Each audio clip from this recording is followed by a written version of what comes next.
parce que le Harizal, il y a 500 ans, nous dit que avant le dévoilement final, ce qu'on appelle la Géoula, il y aura la plaie des ténèbres, comme celle qui a précédé la sortie d'Égypte. Rocher, Makat Rocher. Cette plaie des ténèbres n'est pas une extinction des lumières, c'est tout simplement un doute. C'est que les gens ne savent plus où ils sont, ne connaissent plus leur identité.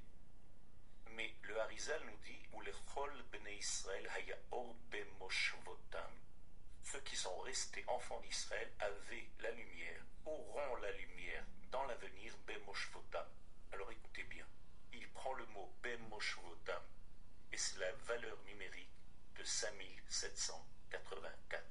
C'est-à-dire nous sommes aujourd'hui dans l'année où la lumière divine va se dévoiler et elle a commencé à se dévoiler à la fin des temps. Écoutez bien, le mot, l'expression, vous connaissez toute cette expression, la fin des temps. Alors, c'est quoi la fin des temps? Bien, c'est la fin de l'année, le dernier jour de l'année. En décembre, quel est le dernier jour de l'année? Simchat Torah. Puisqu'on commence par Pesach, Shavuot et Sukkot, et à la fin de Sukkot, Simchat Torah. C'est la fin des temps. Bon, il a faux quand même. Bien, voilà une intervention absolument magnifique de notre maître, Monsieur Yoel Benarouche, un ami qui m'est très cher, qui va tout simplement profiter de cette émission de radio pour donner un sens à l'histoire d'Israël finale et dire que en fait cette année nous sommes dans l'année de la sortie du Messie, de la fin des temps de l'histoire, et donc il faut bien comprendre le phénomène suivant. Les forces d'en bas, les forces du mal, les forces d'obscurité sont là absolument pour nous mettre le doute, comme dit le Rav Benarouche, à partir du Harizal, à partir du Zohar. Le doute, c'est l'obscurité, c'est le rocher.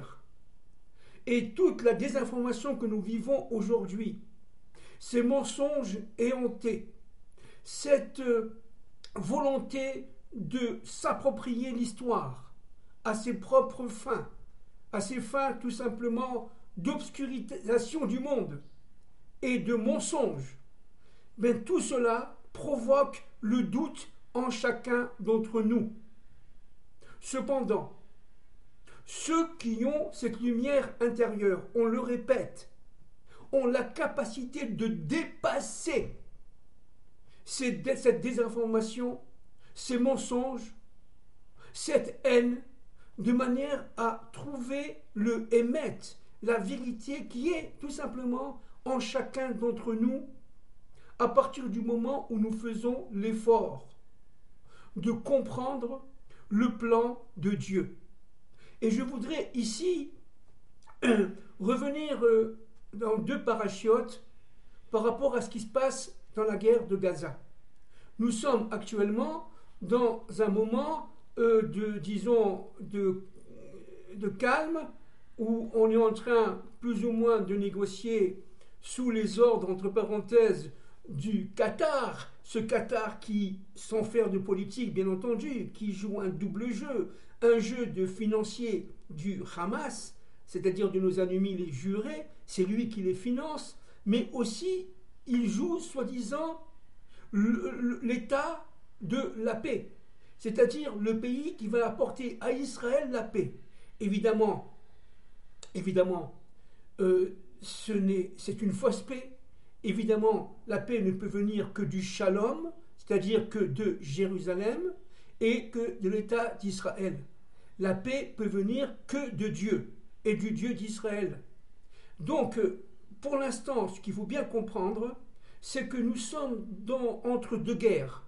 Mais dans ce moment de guerre, nous avons une guerre secrète, une guerre dans la guerre, si vous voulez. Et cette guerre dans la guerre est représentée par la désinformation, par en fin de compte, le fait d'abuser de la conscience individuelle et collective de manière à la tronquer, à la transformer du bien doit sortir le mal, si vous voulez.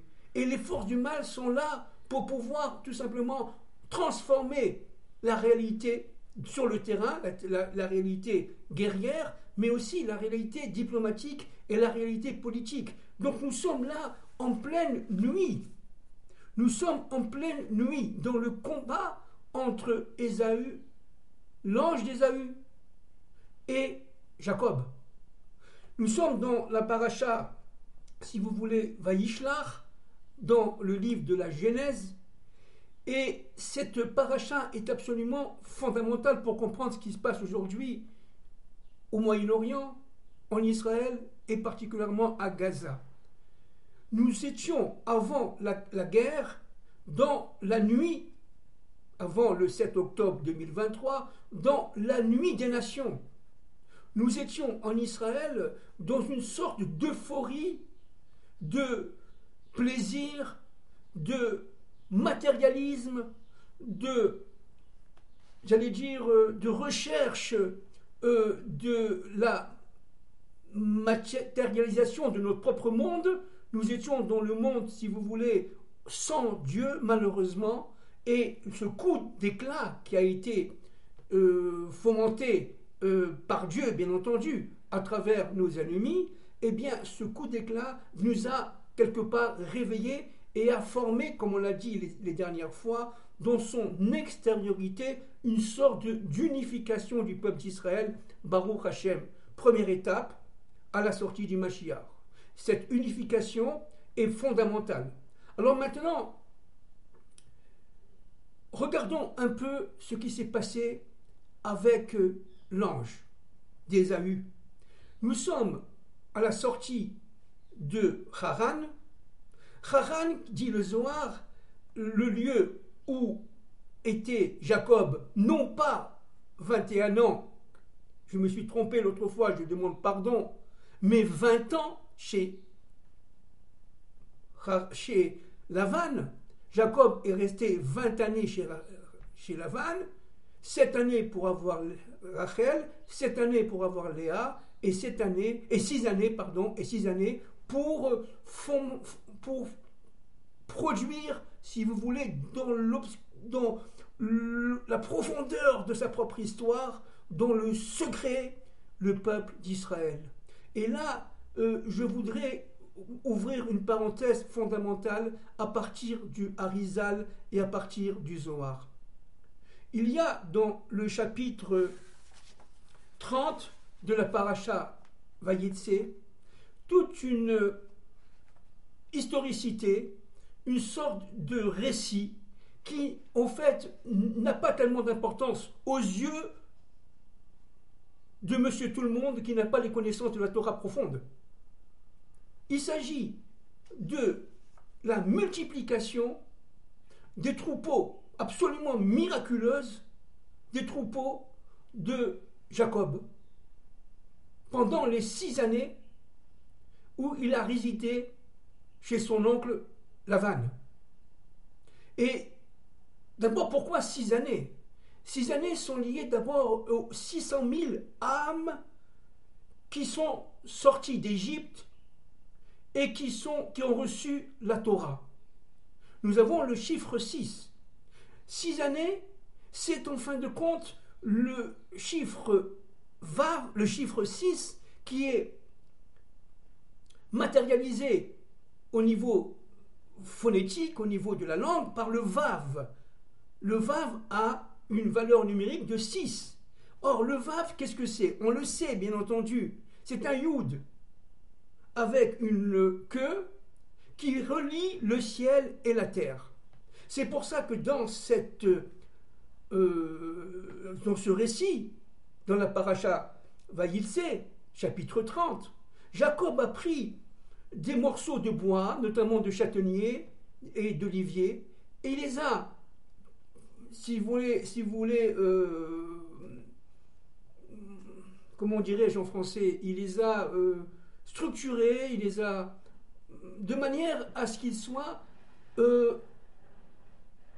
prêts à permettre l'accouchement des agneaux et des moutons afin de relier le ciel et la terre. C'est pas très clair, mais c'est très important. Il ne s'agit pas évidemment de sorcellerie, pas du tout. Il s'agit tout simplement au niveau secret de relier pendant l'accouplement des moutons de Jacob, lorsque Jacob était berger à Haran, de relier le ciel et la terre, le vav. Il a mis des vaves de manière à ce que pendant l'accouplement, il y a une sorte de miracle qui se pose, et ça s'est passé, et les miracles ont été exaucés, de manière à ce que, en fin de compte, tous les moutons qui sortaient de ces accouplements sont des moutons avec trois, si vous voulez, formes au niveau de la couleur. Vous avez d'abord les moutons qu'on appelle tachetés.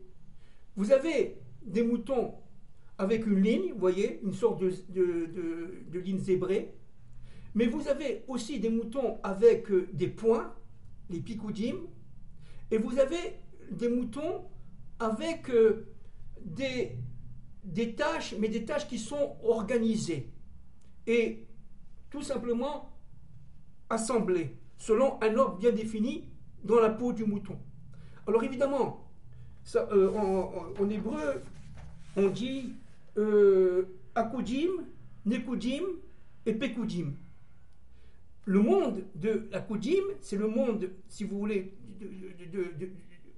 je ne sais pas comment on dit en français, du rayon, du trait, hein, du monde du trait. Eh bien, c'est le monde, dit le Harizal, de la création. Au moment de la création, ce cave qui est représenté par ce trait dans les moutons a permis tout simplement le rayonnement de la lumière céleste dans notre monde. Et cette réunion était uniforme, elle était parfaite. Elle n'avait pas encore de kéli, d'instrument. Et donc, si vous voulez, Jacob, en recevant ces moutons avec rayés, si vous voulez, zébrés, eh bien, va donner un sens à l'histoire de ses enfants, à l'histoire du peuple d'Israël. Nous descendons d'abord de ce cave, de ce rayonnement infini, de cette lumière infinie, qui, avant, si vous voulez, la création, rayonnait dans le monde entier. Puis, on arrive de cette unité du monde de la lumière, on arrive au monde de la division, de la séparation. Cette lumière va pénétrer chaque réceptacle, et on rentre dans le monde des limites, on rentre dans le monde d'Adam Kadmon, si vous voulez, à partir du Rishimou, pour ceux qui connaissent un peu la Kabbale. Et à partir de ce moment-là, chaque vase va être autonome par rapport aux autres, par rapport à l'autre.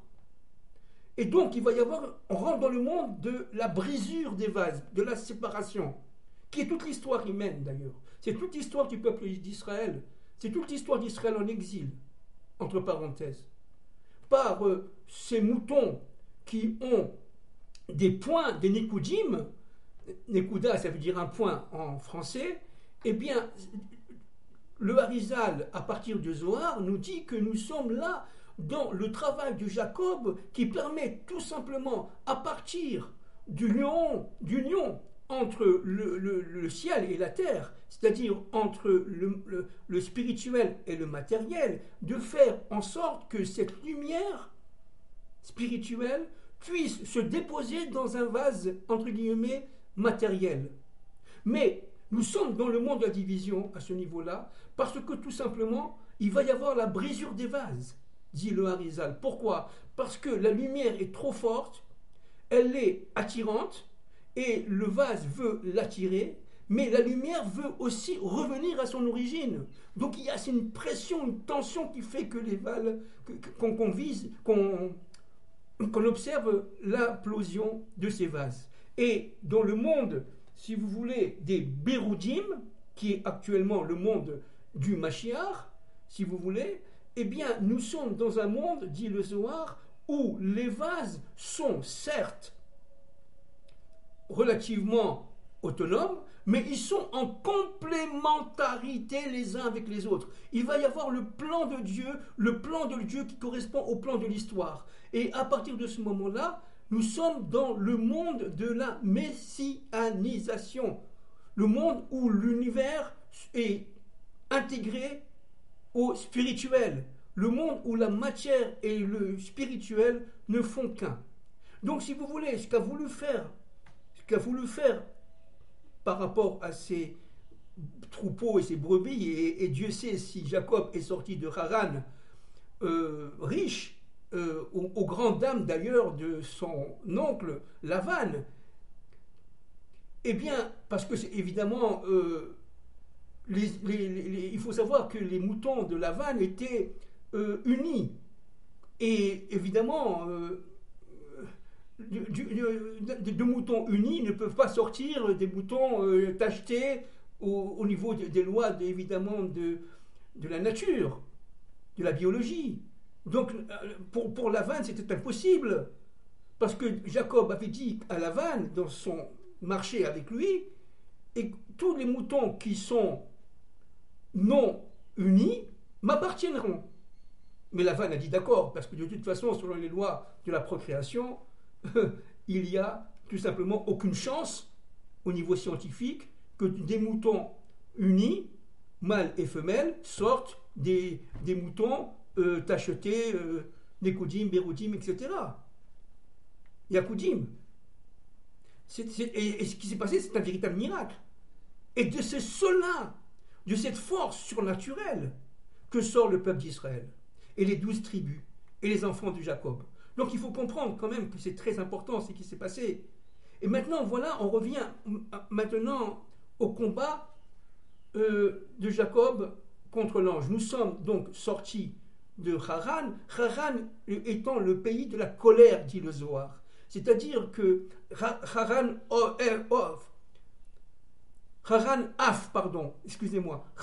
Af. Qu'est-ce que c'est que Haran Af, dit le Zohar, lieu où habitait pendant 20 ans Jacob? Eh bien, c'est le lieu de la colère. Et le Zohar dit, mais pourquoi Jacob est parti vers le lieu de la colère? Parce que tout simplement, il a voulu être libre. C'est fou. Parce que, en fin de compte, en allant chez son oncle, Jacob, évidemment homme de Dieu, évidemment homme de Torah, évidemment homme extrêmement pieux, mais il est passé, si vous voulez, d'une sorte de liberté, entre guillemets, avec son Dieu, à une liberté des hommes. Et donc il s'est mis en danger. Il est passé d'un monde de liberté totale avec Akadosh Baruch Hu, par l'étude de la Torah, par l'étude du Zohar, par l'étude dans les temples de Shem et de Héver. Il est resté 14 ans, on le sait, avant d'aller à Haran, chez son oncle Lavan, pour étudier. Eh bien, il n'empêche que à la sortie, Jacob se retrouve, si vous voulez, avec ses 11 enfants, y compris Dina, la fille de Jacob et de Léa, et avec ses 11 enfants, le 12e enfant naîtra en derrière, en parcours, en direction de Jérusalem, à Bethléem, et malheureusement, Rachel mourra à l'accouchement. Et elle donnera comme fils Benjamin, Binyamin en hébreu. C'est-à-dire que, mais à la sortie, c'était des gens qui étaient tout simplement, en fait, en galoute, en exil. Et les fils avaient une mentalité d'exil. Ils se sont chamaillés entre eux, on le verra plus tard. Alors pourquoi c'est très important? Parce que, en fin de compte, ce qui se passe aujourd'hui, avec la guerre de Gaza, c'est à l'intérieur du peuple d'Israël, n'est-ce pas, le dépassement de ce conflit interne par l'unification de ce qu'on est en train de vivre dans l'armée d'Israël. Nous vivons une teshuva actuellement incroyable. Paraît-il, d'après ce que nous savons, tous les militaires israéliens, laïcs ou non, y compris les druzes, y compris les non-juifs, veulent mettre les tzitzit katan, parce qu'ils se sentent tout simplement protégés par Dieu. Je ne sais pas si on s'en rend compte. Chaque militaire aujourd'hui, laïque ou non, juif ou non, porte un tzitzit katan. On ne compte plus aujourd'hui le nombre de paires de tefilin vendues, offertes évidemment aux militaires. C'est-à-dire qu'il y a une teshuva fondamentale qui permet tout simplement de relier le ciel et la terre. Et on n'imagine pas les miracles qui se sont passés pendant cette guerre de Gaza. Et c'est évidemment, la guerre n'est pas finie, bien sûr, parce que nous sommes passés, si vous voulez, de la nuit à un début d'éclaircissement, au début du jour. Nous sommes passés du monde de la division au monde de, disons, au niveau extérieur, unification. Et c'est fondamental. Et c'est fondamental. Parce que cela donne une force incroyable à l'armée d'Israël, lui donne les forces de ce qu'on appelle la bina, on a déjà dit de nombreuses fois, la surnature. Et face à cela, aucun ennemi ne peut résister. Absolument aucun. Et ça a été le travail secret de Jacob chez Lavan pendant les 20 ans où il a résidé. Il a intégré les forces de Léa, il les a réunies aux forces de Rachel, ces deux femmes, avec leurs servantes réciproques, bien entendu. Bila, Vézilpa. C'est-à-dire qu'en fin de compte, les 12 tribus d'Israël, les 11 tribus d'abord, il restera la tribu de Binyamin, deuxième fils de Rachel, qui naîtra en Eretz Israël, entre parenthèses. C'est le seul enfant d'Israël qui est né, Sabra, qui est né en Eretz Israël. Et Jacob, entre parenthèses, a voulu cela, une fois que Joseph est né. Eh bien, ce qui est très important de comprendre, c'est que le travail secret, au jour le jour, de Jacob, a été tout simplement de former l'intégralité de l'intériorité du peuple d'Israël, avec Dieu, bien entendu. Regardez le niveau qu'avait Jacob. À chaque jour d'obscurité chez Lavan, à chaque jour de conflit intérieur, il y avait une sorte de révélation. Et l'âme de Jacob montait, et à chaque fois qu'il montait, il réussissait à faire le lien entre ces deux femmes, Rachel et Léa. C'est un travail incroyable. Jacob a beaucoup souffert dans sa vie. Et c'est pour cela que d'ailleurs que la Torah nous parle d'une manière assez longue de la vie de Jacob. Alors que, en parlant d'Abraham, la Torah ne parle que des 100 dernières années de la vie d'Abraham et de quelques années de la vie de Isaac. Mais on connaît assez bien la vie de Jacob, de sa naissance à sa mort. C'est-à-dire que la vie de Jacob est faite tout simplement d'un combat intérieur intensif du passé de Jacob à Israël. En quittant Haran, il va se retrouver dans le lieu de Yabok. Et là, il va rencontrer l'ange d'Ésaü, l'ange de la mort, dit le Zohar. Alors, on va essayer de comprendre un peu par rapport à la guerre de Gaza. On va essayer de comprendre ce qui se passe. Jacob, avec sa famille, avec ses moutons, avec ses serviteurs, a quitté son oncle, bon an, mal an, Lavan, et s'est retrouvé en direction d'Israël. Le temps de retour du peuple descendant de Jacob est arrivé vers la terre d'Israël. Maintenant, ce qui est fondamental de comprendre, c'est que lorsqu'il est arrivé à la nuit du combat contre l'ange, il est arrivé dans un lieu qui s'appelait Yabok, dit la Torah. Or, Yabok s'écrit Yud, Kouf, Bet. Qu'est-ce que ça veut dire? en gamatria, en valeur numérique, 112. Or, la gematria de Yavok est la même que la gematria Elohim plus Yud-Ke Vav-Ke. Yud-Ke Vav-Ke, le Dieu de la miséricorde, est lié directement au chiffre 26. Elohim est lié au chiffre 86. 86 plus 26 donne 112. Yabok. C'est très important. Parce que Jacob a compris que pour pouvoir réunir les deux noms de Dieu, et c'était sa mission principale, et là c'est la mission principale en fait de ce qui se passe à Gaza aujourd'hui, c'est de réunir les noms de Dieu. Mais pour cela, il faut passer par une nuit de combat contre l'ange d'Esav, à Yabok, pour réunir les deux noms de Dieu, Hachem ou à Elohim. Et donc, à partir de ce moment-là, il y a eu, si vous voulez, un combat intérieur, parce que l'ange, il est évident que c'était l'ange de l'Occident, on devrait dire aujourd'hui. Il y a un midrash qui dit qu'il couvrait cet ange le tiers de la terre. Ça veut dire, on parle aujourd'hui du monde occidental. Évidemment, un ange, c'est une force. Ça n'a aucune matérialisation. L'ange existe dans le monde de la Yetzira. Il n'est pas matériel, c'est une force. Maintenant, cette force-là a voulu empêcher Jacob de réunir le ciel et la terre.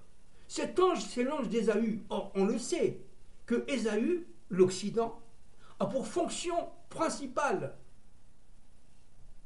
de dominer le monde matériel, de dominer la matérialisation de sa propre histoire.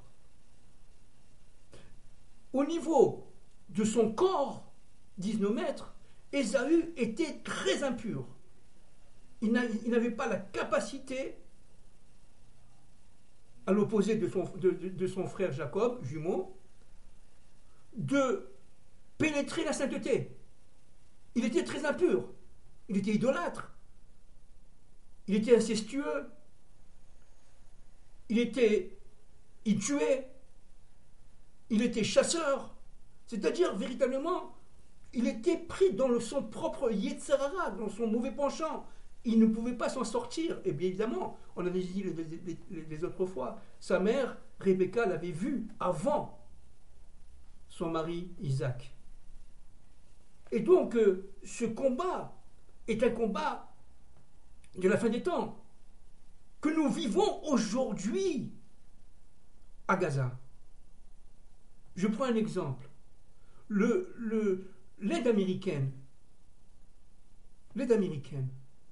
elle a, si vous voulez, deux côtés. Comme l'aide du Qatar, elle a deux côtés. L'aide américaine dit, Israël, on est avec toi, on va t'aider, mais attention, tu nous es inféodé. Tu es inféodé et tu deviens quelque part, si vous voulez, dépendant de l'Amérique et donc le 51e État américain.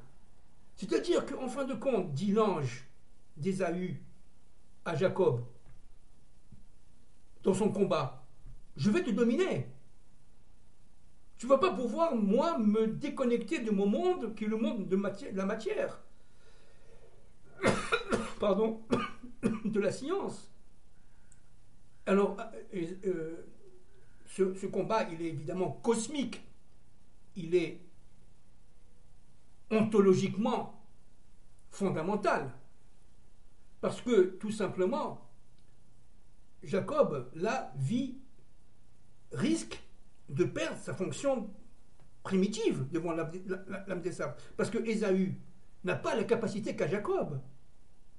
Même si Ésaü, au niveau de sa tête, au niveau de son âme, il est très très très proche de ses ancêtres, de son père Isaac et de son grand-père Abraham. Mais il n'empêche qu'au niveau de son corps, il a raté sa mission complètement. Or, l'Amérique aujourd'hui veut récupérer par les forces d'Ésaü les forces de Jacob. Vous comprenez ce qui se passe? L'enjeu est extrêmement important. Et c'est pareil pour le Qatar. Le Qatar, c'est la même chose.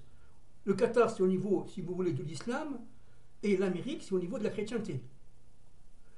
Ils veulent absolument inféoder Israël à leur propre vision de leur propre histoire.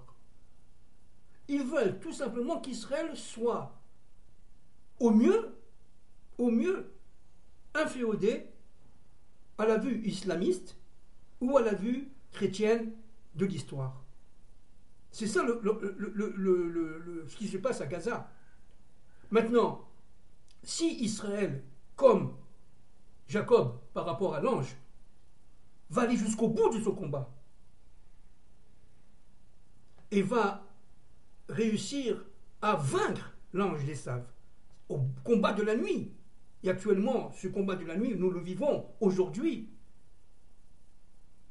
au jour le jour. Si on va jusqu'au bout à Gaza, si on ne tombe pas sous la pression de nos, entre guillemets, amis, et notamment américains, alors on réussira à faire le lien entre le ciel et la terre et à devenir, en fait, comme Jacob est devenu Israël. Mais le risque, il est grand pour que Jacob n'a pas encore la force aujourd'hui d'aller jusqu'au bout. On verra, les jours prochains, les mois prochains nous donneront la réponse, Bezrat Hashem. Si on arrive à détruire cette pourriture qu'est le Hamas, qu'on le veuille ou qu'on ne le veuille pas, eh bien on arrivera tout simplement à sauver le monde.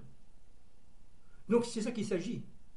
Et l'ange d'Ésaü a nommé, après la victoire de Jacob dans son combat contre lui, a nommé Jacob Israël.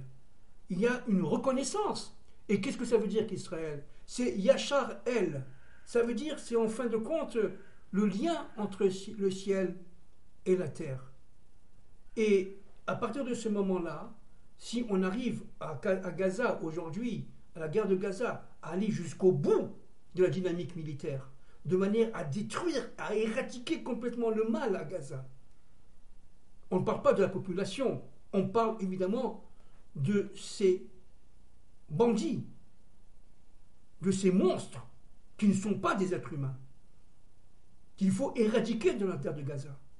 Si on va jusqu'au bout, alors évidemment, on peut dire que c'est la délivrance du monde, mais cela va se faire évidemment avec perte et fracas, parce que les nations qui sont reliées directement aux forces du mal ne vont pas se laisser faire.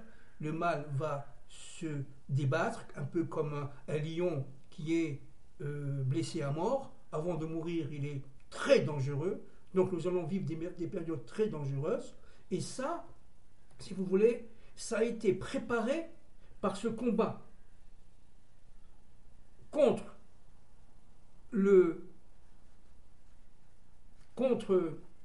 l'ange d'Ésaü par Jacob. Alors il y a un point très important qui est cité par le Zohar et qui est cité aussi par des Midrashim.